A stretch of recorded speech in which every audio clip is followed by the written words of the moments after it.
This is the biography of William Shakespeare in brief for your competitive exams. In English literature, William Shakespeare is one of the greatest poets and dramatists also. He was born at Stratford-on-Avon, Warwickshire, in England on 23rd April 1564. Okay, this date is very important because it is always asked in the exams. The name of William Shakespeare's father was John Shakespeare and he was a tradesman.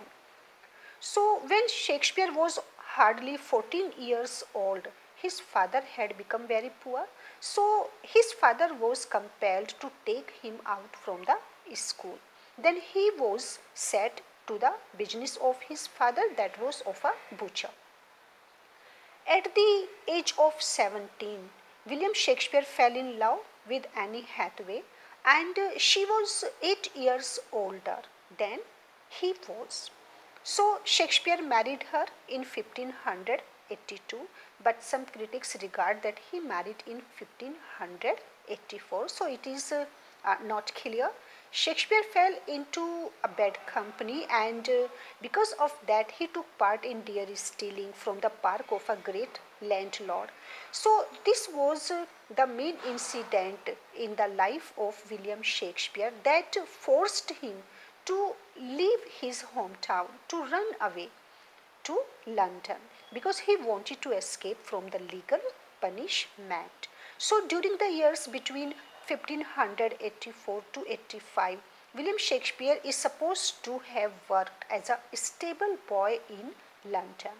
Then he became an actor for Lord Chamberlain's drama company, and between 1587 and 1590, Shakespeare also adapted and rewrote old plays.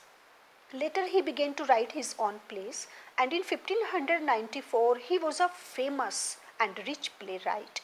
He continued writing plays for about 24 years and he got a lot of name and fame. He came back to his hometown Stratford-on-Avon, Warwickshire in 1596 and there he purchased a very large house. He remained very happy, very satisfied there in his hometown and then he went back to London again and went on writing plays, poems, sonnets, short and long. Between 1600 and 1611, he wrote the plays which are considered to be his best ones. So now after 1611 he gave up writing plays, poems and his health also broke down in the early months of 1616 and he died on 23rd April 1616. He wrote 37 plays in all, 154 sonnets, 2 long poems and 2 short poems. According to some critics, his sonnets reflect his personal feelings on the nature of love, friendship and beauty. And the very famous, very popular tragedy of William Shakespeare are supposed to be 4: King Lear, Hamlet, Othello and Macbeth.